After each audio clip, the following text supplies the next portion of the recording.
I am needed elsewhere. Just know that I'll always be right here. On the Modern Warfare 3. Whoa. This is worthless. It's less than worthless, my boy.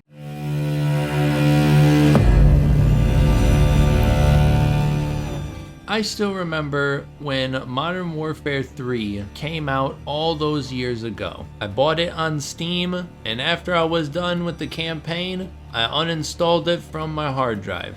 At the time, I didn't really understand why. I think in hindsight, it was because the story was a little bit too bombastic, while not necessarily being impactful. I didn't pick up a COD game for quite some time after that. Little did I know that this issue was only the beginning, and it would reverberate through COD, only getting louder and louder with each passing game. Unfortunately, this problem has not gone away, and I fear that this COD is by far its biggest offender.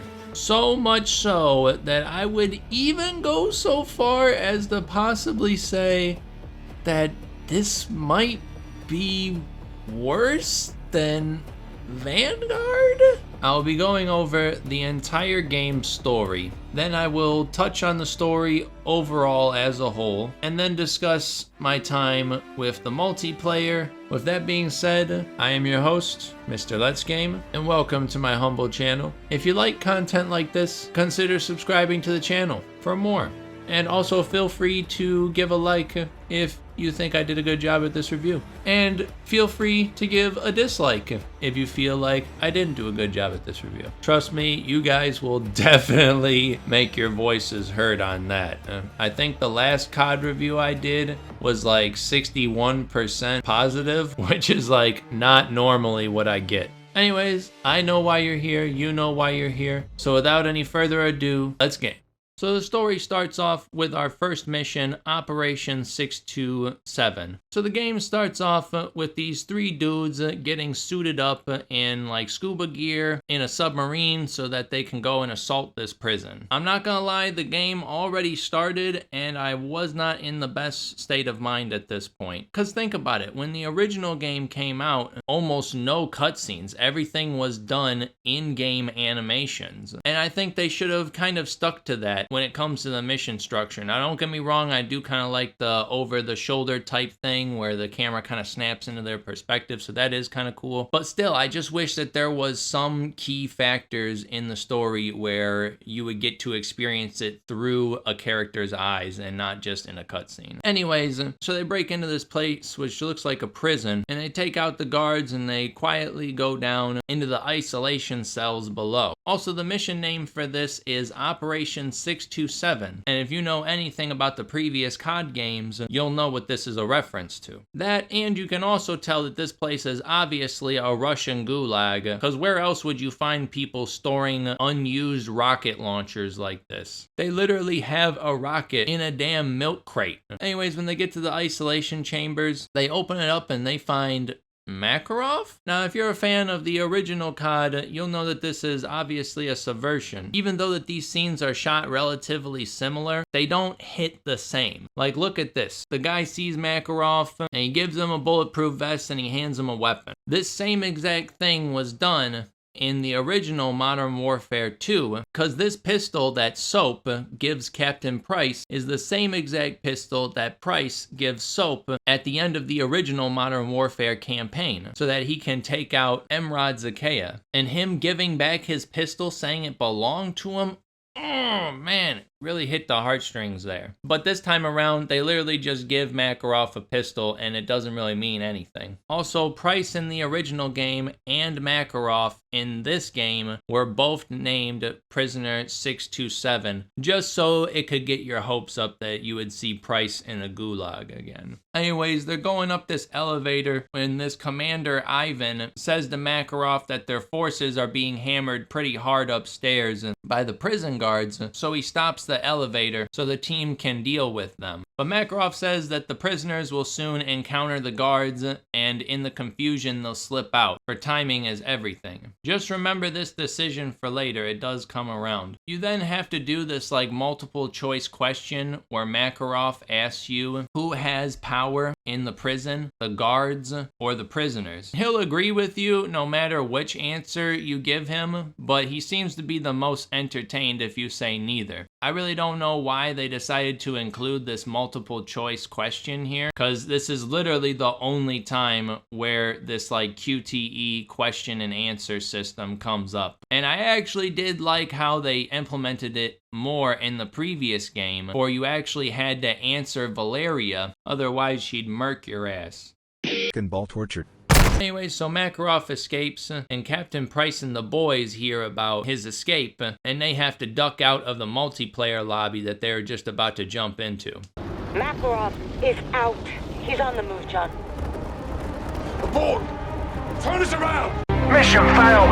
We'll get them next time. It then switches to Farah, and it looks like she's still getting secret missiles from Shadow Company in order to continue the proxy war with Russia. But it seems this time they're giving it to her to be used as a form of deterrence against Russia in case they were ever to attack them. And of course, this goes back to mutually assured destruction theory, and it really depends on your worldview to determine if that's really a good idea or not. We then meet a new character, Dina, who Farah talks with a little bit. She basically says that, the Russians are pushing in, and she makes Farah promise to get them out of the country, and then she biffs it.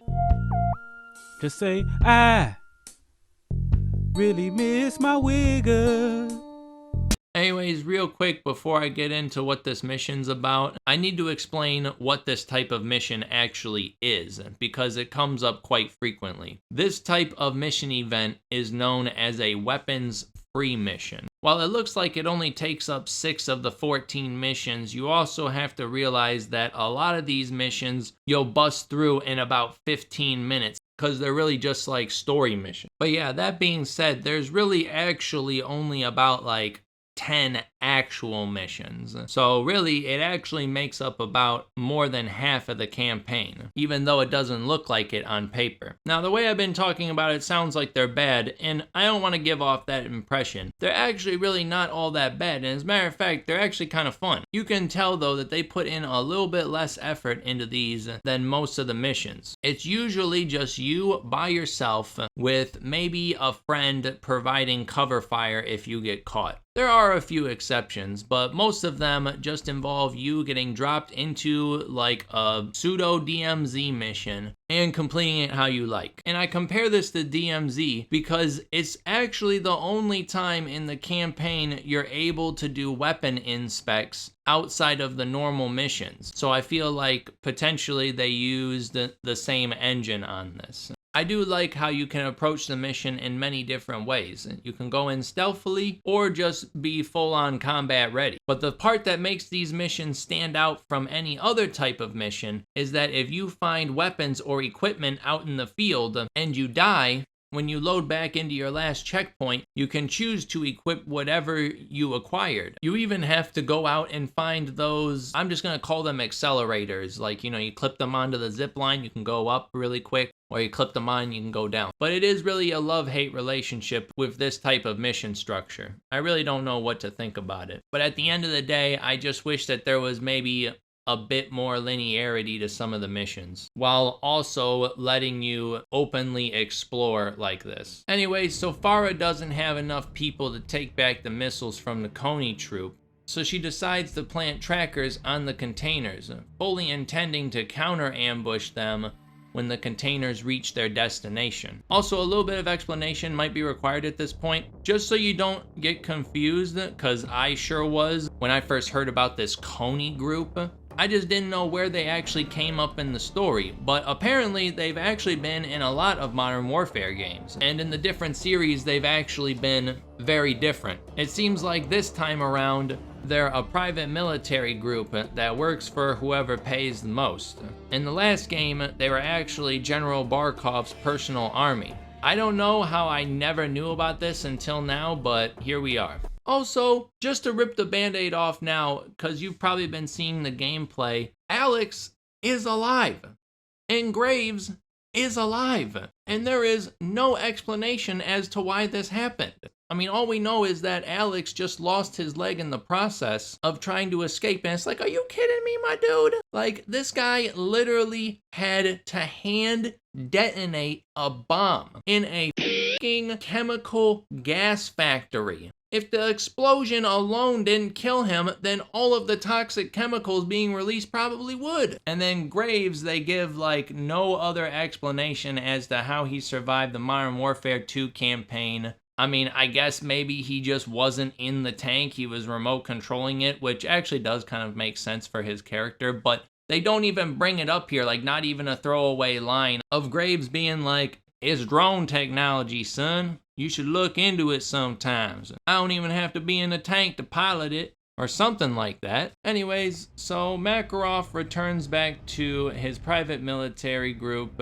and they're all very excited to see him once again. Although it's not all kissing ass, because he got some punishment to deal out in the form of this commander, Ivan, who is in charge of spearheading his escape. This is the guy I was talking about a little bit ago who hit the button for stopping the escalator for like 5 to 7 seconds during his escape. And for this, Andre, the guy who we played as in that mission, shoots Ivan and he's promoted to his position. Just say, I really miss my wigger. Anyways, he gives a rousing speech to his constituents, and basically he doesn't like Middle Eastern people, so he's going to stage a false flag attack, killing a bunch of Russians in the process and making it look like Farah's people did it, and to that extension the West, since that Shepard has been secretly funding them. Anyway, so after Makarov stole the missiles from Farah, it's now kind of like the last game. The missiles are out in the wild and nobody has any idea where they've gone. Laswell notices that a bunch of troops are gathering around a nuclear power plant in Russia, which was run by General Barkov in the past. Although Farah did actually plant tracking devices on the back of these containers, but I'm guessing that Farah and Laswell have not collaborated yet. Anyways, Price takes Ghost and goes to investigate while Soap and Gaz maintain the perimeter. Price has to destroy these helicopters before proceeding inside, and it is kind of cool how you can destroy any one of them any way you want. Like after I went in and got my wrecked, I spawned in my last checkpoint and I decided to go to the highest point of the map so I could scope out the environment. I took out the guard and found an airstrike, so I called one in on the furthest chopper that I could see. Then I parachuted to another building and I found a mortar strike, and I called it on the chopper that was closest to me, so I only had one chopper that I had to go up to and throw C4 on to detonate directly. It is actually a pretty good utilization of this weapons-free type system, and I just wish that there was more of it, really. Anyways, just as Price is entering into the reactor, Coney is trying to carry something out by chopper, but Soap shoots it down, and it detonates a whole bunch of chemical green gas or something. Uh-oh. Stinky. Captain Price ends up escaping by the skin of his ass. I honestly don't know why they're trying to go for the gas here. I mean, they might as well just try to go for the nukes, because I mean the gas really doesn't work all that well, like historically in this game. Like, I mean, yeah, this dude's skin burnt off, but Alex and Farah were exposed to this gas directly for like a couple of seconds, and it just caused them to pass out. So, I mean, the gas is, like, kind of inconsistent at this point. You beat the gas, but you still need some time to recover. Got a headache? Nausea? Always. Was worried your face was gonna melt off like those other poor bastards. You ask me, it'd be an improvement. Oh, yeah! Anyways, it looks like Coney got away with the gas. And it turns out that before General Barkov biffed it, he mixed it with Seraph gas and made it highly lethal. Once again, how did Price even make it out? I mean, he literally breathed the stuff in. I mean, even breathing in just a little bit of mustard gas will make you sound like the leader of the National Socialist Party in the 1940s. Anyways, now the missiles and the gas are in the wild, which is really not a good sign. But Laswell seems to have tracked the missiles down to a silo, which she notes is a bit strange since they are actually mobile ballistic missiles, so you think they wouldn't need a launch site in order to launch them. The crew rightly assumes that they're trying to fit the missiles with the gas, or if one pod can be enough to contaminate the whole area that they were just in, then Coney potentially has enough to kill the whole nation of Urzikstan. Anyways, while Price, Farah, Gaz, and Ghost go to deal with the missiles, Laswell decides to try to meet up with a contact in a Castanovan military base. Price and Farah debrief each other on their situations, and Price asks Farah how she actually got her hands on the missiles in general, and she says that she got it from Shadow Company, which Captain Price is obviously pissed off about, especially since, he tried to kill them in the previous game under the orders of Shepard, and he wants to know if General Shepard is the one who's really behind giving her the missiles. Some of this is correct and some of it's not. It seems like what Graves was actually there to do was just to detain the Mexican Special Forces members and commandeer their base, which Alejandro and the rest of the boys didn't take kindly to. Task Force 141 attacked first, and a shootout happened. I'm not exactly sure who would be right in this situation, but Captain Price killing a bunch of private military contractors who are under the command of a 4-star general of the United States probably isn't a good idea. As to exactly why Graves and Shepard wanted the Mexican Special Forces headquarters and to have all the Mexican Special Forces members detained, which isn't really a good thing to do if you're trying to stay on good terms with other nations, Detaining their entire special forces, but none of that is ever explained in the previous game, other than that they're trying to cover up the secret missiles deal, but that is asinine for a multitude of reasons, which I have explained in the past and I will explain later. I don't know, maybe something happened in the raid missions that I just don't know about, but I'm also not entirely sure here why Farah just doesn't tell Price that yes, it is Shepard that gave me the missiles. Because, the whole point of the last game was cleaning up Shepard's mistakes for sending the missiles to Farah's freedom fighters in the first place. I think it would be pretty reasonable for Price to assume that he's still giving her missiles. There's really even no point to lie about it. If we're using Price logic here, he went to war with Shepard over him lying about giving the missiles to her, and now Farah's here lying to him about the missiles. And then he still says that he's gonna trust her. It's like, well, how can we trust you if you're not being honest with us? That's kind of like one of the major aspects to building trust is, being honest with somebody. I don't know, the whole thing just makes me scratch my head and wondered what the heck was happening in the writing room. Anyways, in this next mission called Payload, you have to find a guy with a red hat to get the key card to access the silo below. And you use a drone to tag some of the enemies in the area, and you can choose to take them out quietly or go guns blazing. Even though that this mission is a little bit more open than all of the others, it's actually not a weapons-free mission, since if you die, you can't change your weapons or even inspect your guns.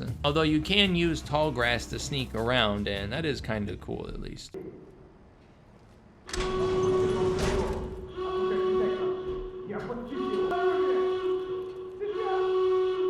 Never.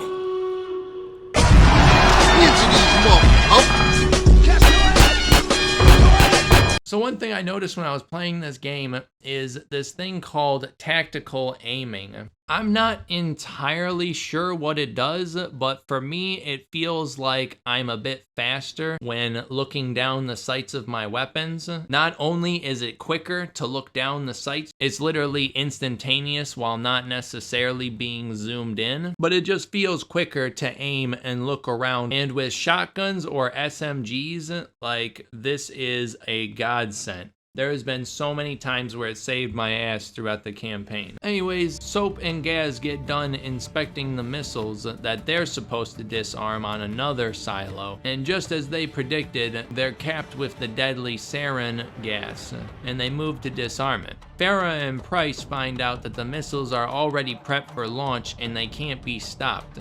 They also notice that they've decorated the launch site with Farah's Freedom Fighter brand logos, so when the people go to investigate, they will think Farah's people are responsible for it. Anyways, their only hope to stopping the missiles is to get to the control box on the surface so that they can close the silo doors and contain the blast in the silo. This part was very hard. You have only 3 minutes to make it up to the surface and to use the controls to close the silo doors. And it did not help that they throw some of the most heavily armored enemies at you in the silo and on the surface. And that the checkpoint on the surface only had 1 minute and 20 seconds to get rid of all these dudes and an armored enemy on veteran. I was only able to do it because the armored guy must have gotten like bugged out or something, and I was able to get a couple headshots off on him. Anyways, while Captain Price is able to contain his missile, Soap and Gaz are not so lucky, and their missiles launch. And where is it going to land? Apparently the place where Laswell is about to infiltrate. You had one job. Just the one. Anyways, it seems like a pretty bad situation. 2 missiles are headed to Laswell's location, and Price can't get in contact with her over the radio. So in a last-ditch effort to save her life, he broadcasts on an open signal to all available radios to get out of the base. It then switches over to Laswell, and she gets the help from Nikolai, asking him to help her sneak into the military base so she can meet with her contact Yuri. And of course he agrees because he's a bro. And I'm gonna break your hearts right now and just tell you that Nikolai is not in the game very much at all, just like he was in the previous game, and even in Modern Warfare 2019. And that being said, Yuri's really not in the game all that much either. And you know, Yuri's one of those characters in the original series that you either like or you just don't. I mean, he was kind of introduced at the last minute as like a plot twist in the Modern Warfare 3 campaign. But I do admit I did kind of like how in the remastered versions of the original games, they added Yuri into the sections where he was actually supposed to be in. So that was kind of cool. So yeah, this mission was extremely confusing. It's a sneaking mission where you have to sneak in plain sight, kind of like that one mission in Modern Warfare 2019 where Alex has to blend into the crowd, but for some reason I kept getting my cover blown at random points. I couldn't understand why, so at one point I just never stopped moving and I just walked right past everybody. So you're about to go contact Yuri, but you need a key card in order to get into this building, and the only person that has it is this major. So you follow him up to this room. Laswell commits not only major war crimes that would probably start a war, but also crimes against the bro code by capping this major right before he's about to clap some cheeks. Calm down, man. Come. I'm just saying, man, she's stacking the crimes up pretty high today. I mean, she's killing a major? Like, oof, alright. Yuri. Watcher, I'm impressed, but not surprised. What do you have? FSB files in Barkov's research. Can they be neutralized? I'm giving you everything we know. Противник моего оппонента. Мой союзник. Whack. I mean, really, my dude? I mean, I don't even know. At this point, it's like, just copy the original series. I mean, I much would have rathered have just seen a pretty version of Modern Warfare 3, the original one. I mean, if you're gonna copy, just go all out. Just copy and paste the shit, you know? Anyways, Yuri gives Laswell some information on the chemical weapons that are being launched, and explains that America and Russia both face threats from within and they must work together to keep them in check. I'm not sure if he's talking about Makarov or if he's talking about some unnamed faction that will be revealed later in the next game, or if he's just referring to Makarov and Shepard. He also doesn't even give a straight answer as to if the information will even help to neutralize the bomb. He goes on to explain that the chemical weapons didn't come from Russia and that there are extremists in both of their governments. Just then, Price radios Laswell, but she's got some like Metro PCS burner phone or something, so the reception isn't really great. Then she hears it over the open comms, and immediately after that the bombs start dropping on the base, which I mean, when we saw it from the same perspective just a few minutes ago, the missiles were still in the air on their way over, so you know, a little bit of inconsistency here. Anyways, after Yuri drops a bunch of vague one-liners, he slinks away into the Modern Warfare 4 campaign. Uh-oh. Stinky. And Laswell is able to escape by the skin of her ass.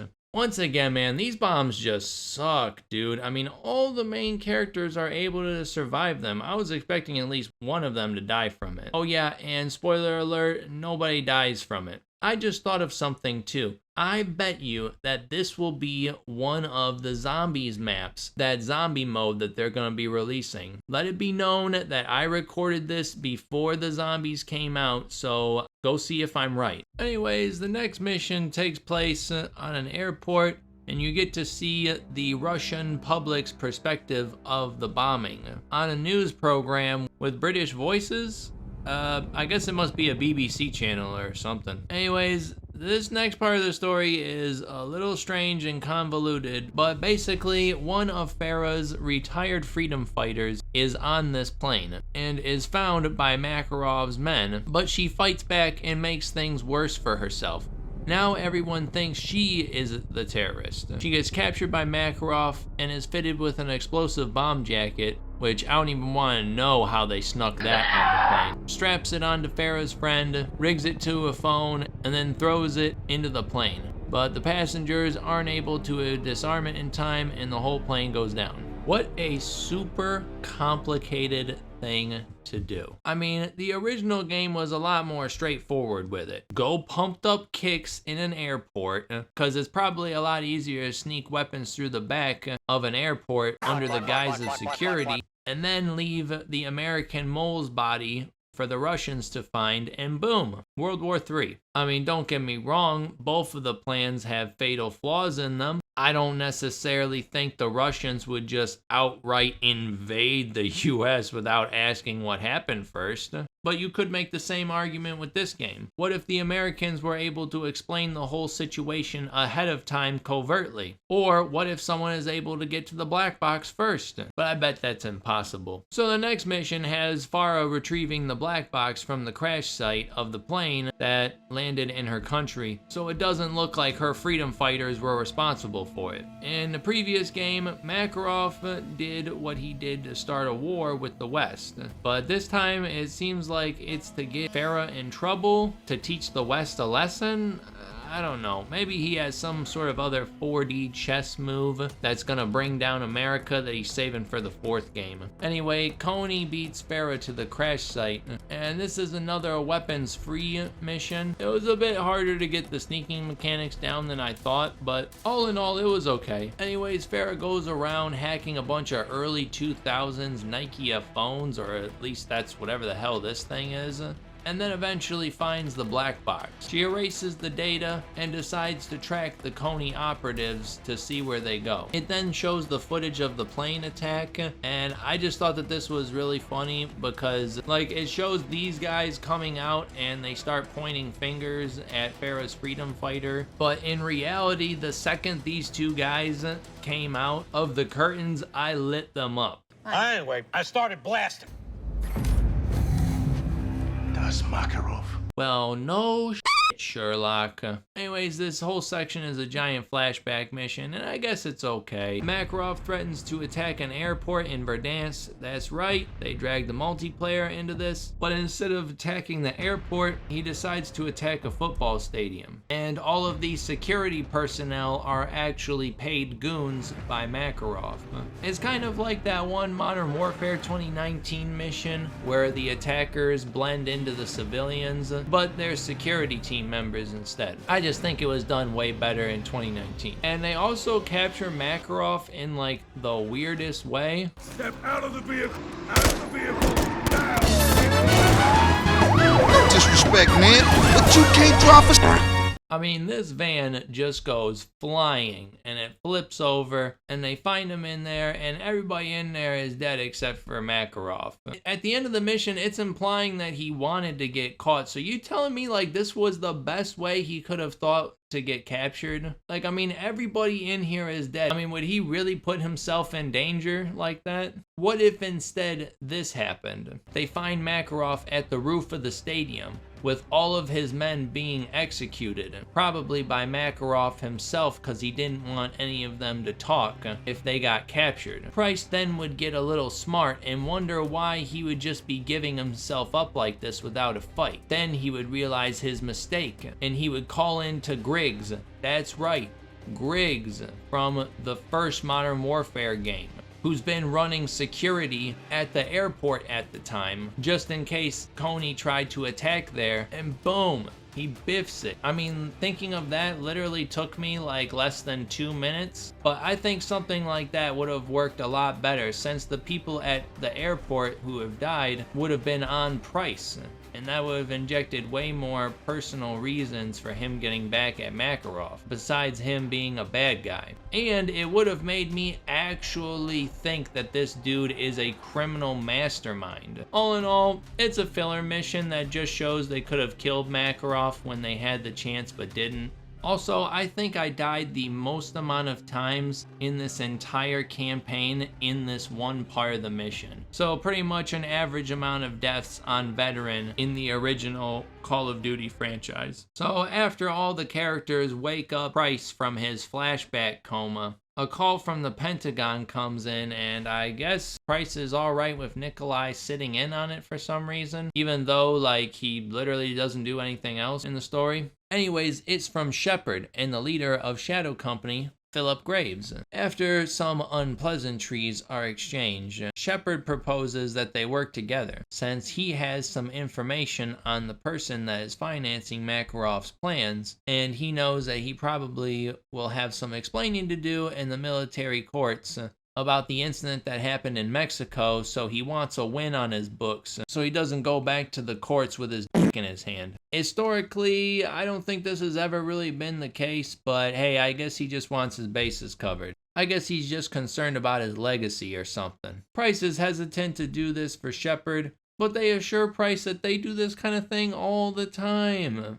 So stop being such a bitch. Anyways, the woman who's funding Makarov is named Melina. She's off of a private island that looks very similar to the cartel party mission in the last game. They say they can't kill her legally, but they can steal a crap ton of her money to make her talk. I mean, let's not forget, in Modern Warfare 2019, Captain Price led Farah's proxy army to kill the f***ing general of Russia. That is like somebody killing, I don't know, General Shepard? It would be a big deal. You guys are extremely selective with the shady shit you do. Anyways, they get to the mission area, and there's already security measures in place. Like, you have to ice this guy who has a key fob that you can use to access the security system. Once again, this is another weapons-free event. It was a little bit more creative than most. You can either assault the base, sneak around stealthily, or you can find this little secret passageway in the cave to get up to a better vantage point. Then after you get the key fob, you sneak in or assault the base, which it'll probably be assault because these bomb drones have a ridiculous line of sight.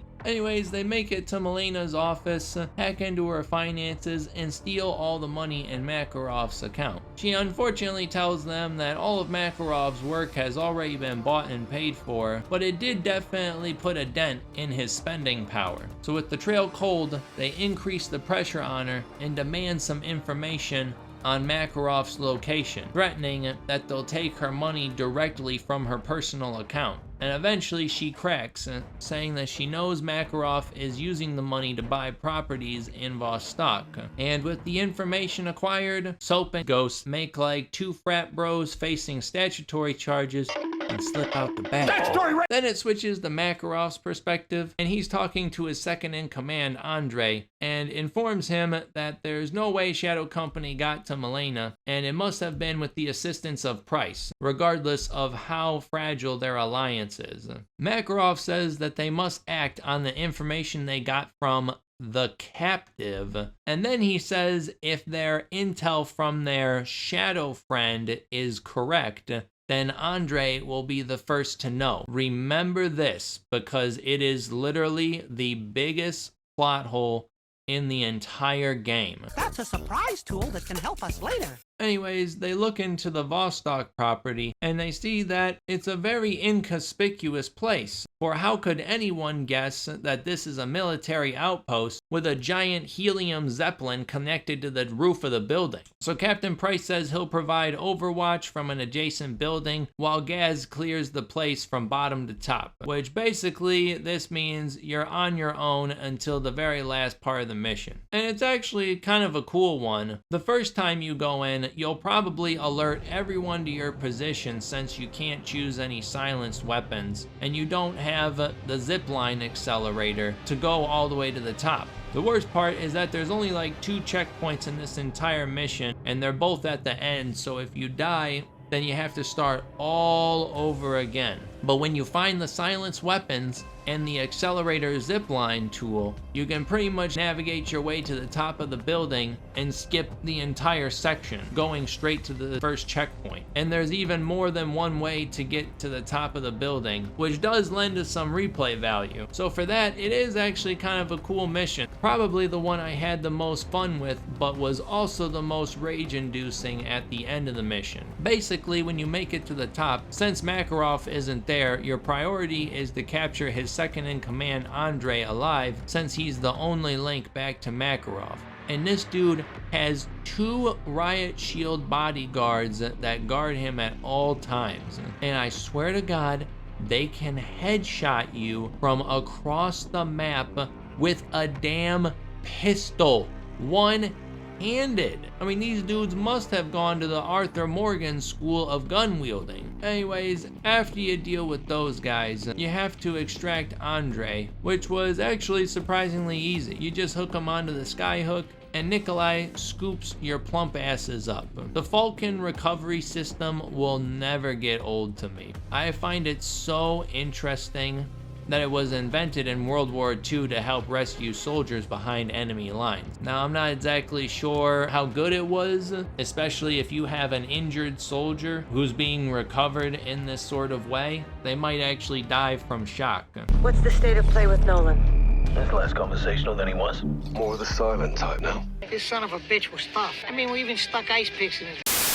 So they capture Andre, but even after working him over, he's still blindly loyal to Makarov and doesn't say a single word. So it seems like Makarov is still trying to slide into Andre's DMs, but he's leaving him unread. So Makarov does the biggest red flag of all, and despite not hearing any contact with him, he gives him a time and a place to meet up. It looks like a cold date in Siberia. We can make it hard. Joking aside though, this is the plot hole that I was talking about. Because if you remember, Makarov was talking about his shadow friend. And he says to Andre, if their information is correct, then you'll be the first one to know. Translation, if their information is correct, they're gonna come bust your ass first. And he even says he's leaving Andre behind because they might assault the base. So why the hell would he even attempt to contact him in this way? I don't know, man. This is literally like one of the biggest plot holes I've ever encountered in a game. Like even more than when I was watching the movie Inside Out and I saw them sending up the memories back to headquarters and I thought, wait a minute, why don't they just put the core memory units into there and send them back up? It's just one of those things that once you notice it, you can't unnotice it. Anyways, so Price and the gang decide to crash the date with a little controlled demolition.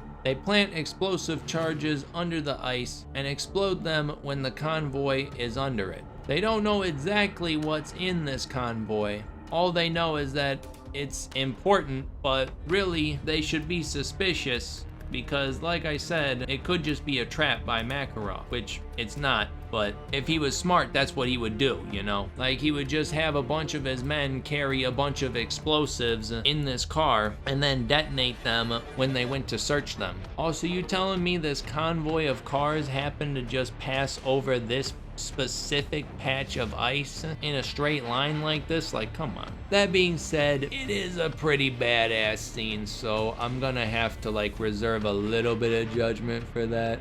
But I'm just saying, this does leave a lot of room for error. Like, if they're carrying a bunch of electronics that are going to lead to Makarov's location, they could get all wet and be worthless. Or if it's a very important person that they're escorting, like one of their benefactors, they could die from shock or exposure when they hit the water. On that subject, the boys find that Coney was escorting a prisoner for Makarov, and it's the same prisoner that Makarov was talking about earlier, and it turns out to be General Shepard?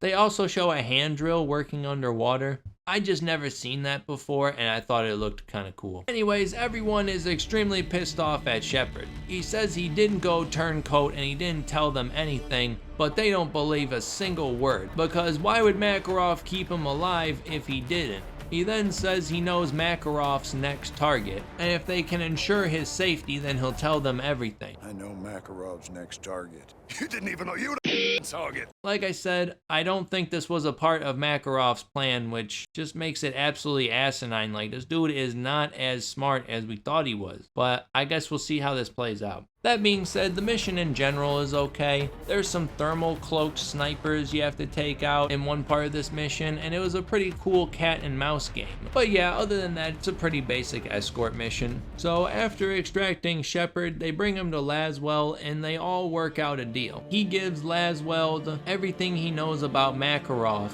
and General Shepard gets to spearhead the operation that will take him down, but he has to clear Farah's name in front of Congress by telling them that he was the one who gave the missiles illegally to Farah's freedom fighters to help fight the Russian. You screw me on this, John, and you'll be sorry you kept me alive.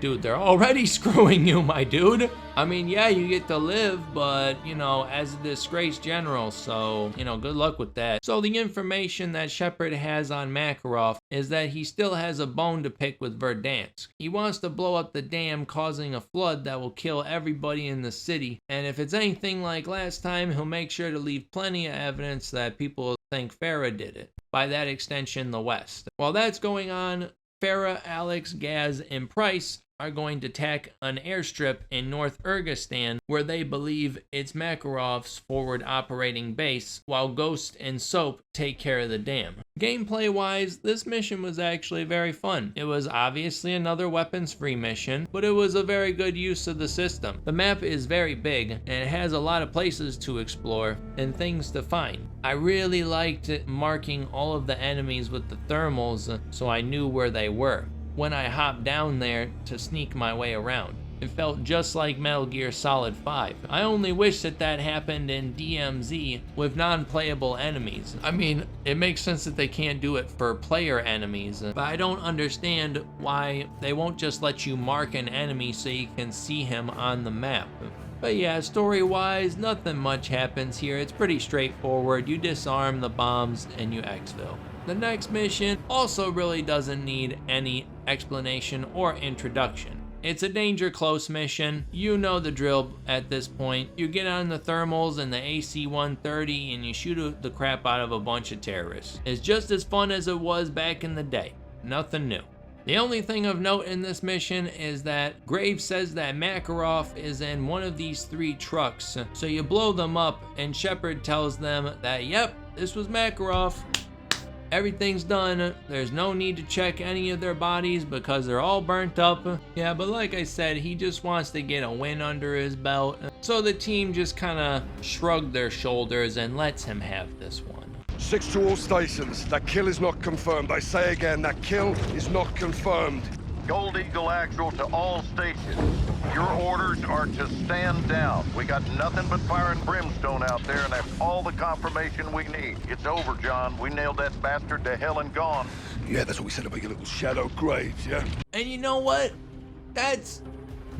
I'm not even gonna dignify that with a response. Like, Why would you even point that out? It just makes it look so much more stupid at this point. So Shepard clears Farah's name in front of Congress, saying that he's been giving Farah weapons for about 10 years at this point. But Congress does have a bone to pick with his ass, saying that he needs to answer questions about sending Shadow Company to kill Task Force 141 members. But like I said before, I don't think they would phrase it this way. They would probably ask something along the lines of, was there an incident in Mexico that led to the injury of a Task Force 141 member and the detainment of all the Mexican Special Forces operatives and the destruction of the Mexican Special Forces headquarters? Once again, General Shepard detained all the Mexican Special Forces members. That's not something you can really just cover up that easily. I mean, I'm no lawyer, I haven't taken the bar, but I've been to quite a few of them, so I think I know what I'm talking about. Anyways, Shepard says he never gave the order to fire upon them. Graves says he did, but he never acted on them, so they're both pointing a finger at each other. The boys are watching his trial, and they're saying that they're ratting on each other, but this is a very classic case of they don't know anything unless you tell them type of situation. Even if they are convicted, neither of these guys are gonna serve any real time. They'll probably do like a year at Club Fed max, like realistically, come on. Anyways, Farah goes back home since her fight is pretty much over, and it was good to see her back. You know, she was one of the most fleshed out characters in this series. And I don't really understand why she wasn't in the last game for all that much. And she was only in it for like one mission. Anyways, MI6 tracked a call sign by the name of SAR-09, which is obviously Makarov, to a signal in London. They see that he's meeting a well-known Black Hat hacker. Oof. Try saying that 10 times fast. So they plan to follow the hacker and see what Makarov is up to, and then act quickly on the intel before he succeeds in his master plan. They even have London's SFO on standby. I tried looking up information on this SFO. I couldn't find anything about it. I'm assuming it means like Special Forces and Operations or something, but whatever. Let me know in the comments if you know any information about that.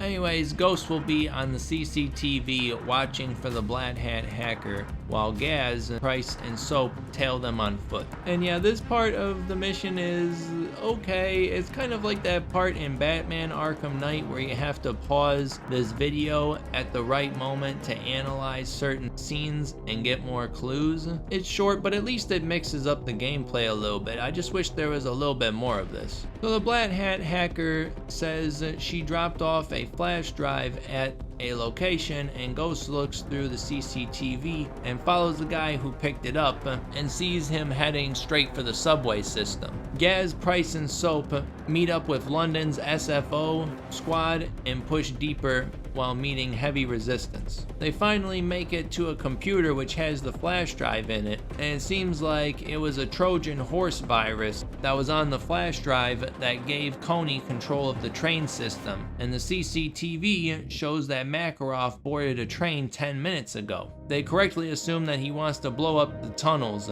and since that they're under the water line, this would surely cause a flooding and everyone in the subway to perish. They call in backup as they take the service tunnel, knowing that they could all be too late. When they make it down there, Price takes half of the SFO troops and has them go with Gaz, and the rest, including Soap, with him. I'm coming! It is kind of funny to see these guys get run over by the train though. They push up far enough and they find a bomb as expected. Soap gets to work disarming it while Price holds off Coney troops. After that wave, you get a little mini game where you have to give information to Soap about what the bomb looks like inside while he cuts the wires on the outside. In the meantime, Ghost relays to everyone that Makarov is in the tunnels and he's heading for Price's location, but they're not gonna leave the bomb there. Just then Soap gets shot and that slows down the progress on the bomb defusal. After Price deals with them, you do another defuse bomb mini game, and Soap says you have to cut the red wires at the exact same time, but just then Makarov busts in and there's a struggle before he ends up putting a bullet through Soap's head. I really miss my wigger. Oh man, you can tell he's not coming back in the next game. Well, unless if they decide to bring him back as a cybernetic version of himself in the next battle pass or something, like they did with Valeria. Nobody ever stays dead in this series. You can be sure of that. So Soap died, and all the boys are really sad now. They take turns saying tough guy things and spreading his ashes into the sea. And that's the end of the story. Now it's time to wait a whole year before paying $70 for more DLC. Okay, that wasn't bad. You know, that wasn't bad. Wow, that's the end? Okay, I am actually a little pissed off about that. Like, what? Come on. Come on. Really?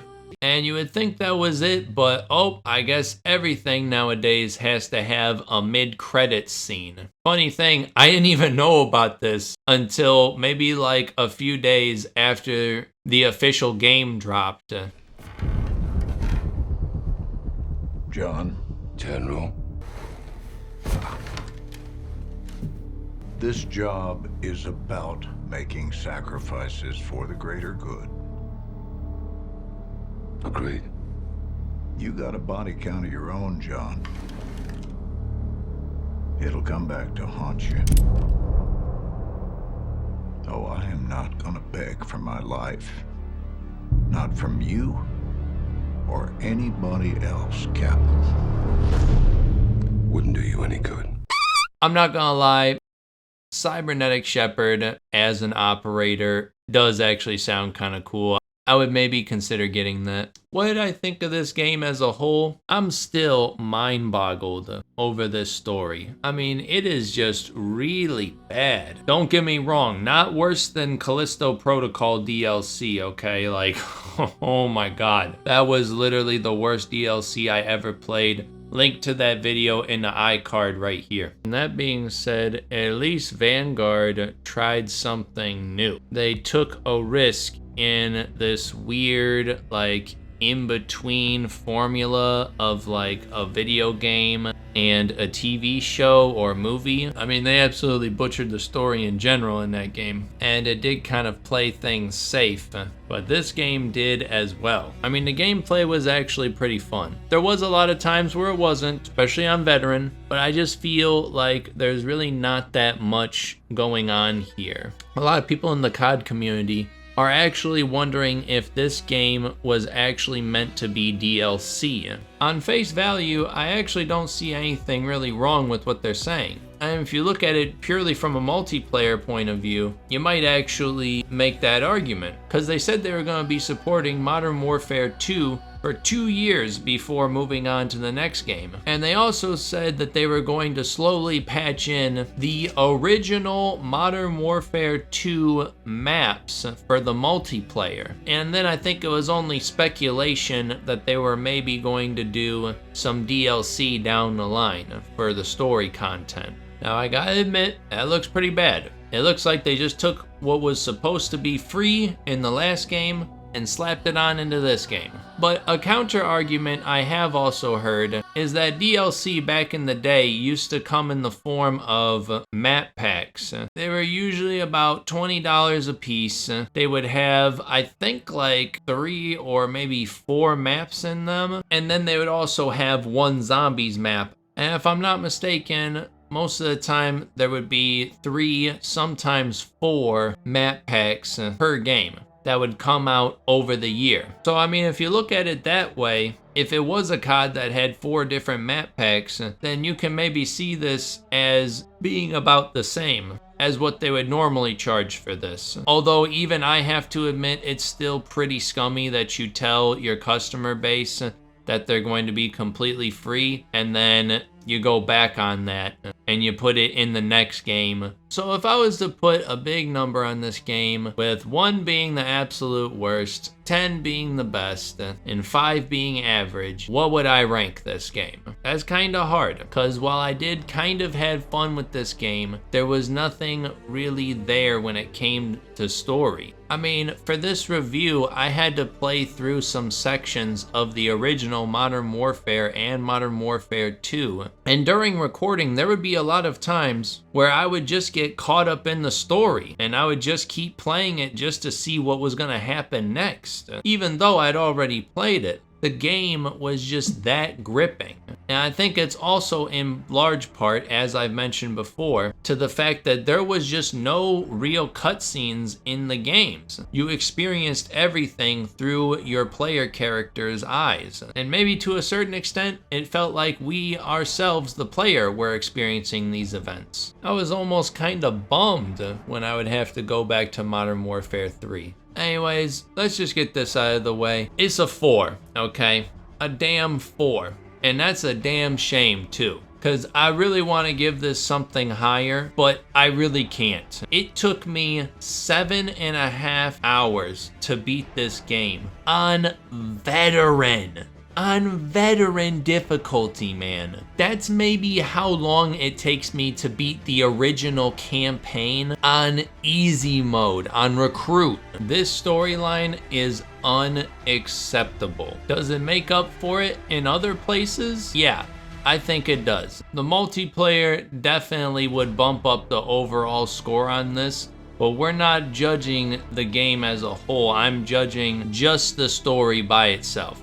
And for that, I can't let it slide like I did with the last game. This is actively worse than the game before it, which I called painfully average. I mean, but what did we expect? They asked them to make a whole brand new game in like a year. When I was younger, I used to buy the COD not for the multiplayer, but for the actual story missions themselves, and of course the co-op missions you could do with your friends. But now I literally am buying COD just for the multiplayer. This is the sorry state of COD nowadays. That being said, I'll still hold out hope for next year that the campaign will be better, but who am I kidding? It's your turn up to bat, Treyarch. Let's see how you do. Anyways, I hope you enjoyed this review. If you liked it, consider subscribing and leaving a like. And if you made it in this far into the video, let me know in the comments below. You think Captain Price is using mascara here? Like, what's going on, man? Like, who is he trying to impress here? Laswell? Like, come on. I can see if he's maybe trying to give the pipe to Farah, though. I mean, it makes sense. Whenever he talks to her, he's always, like, so awkward with his gestures, because he's all bricked up down there.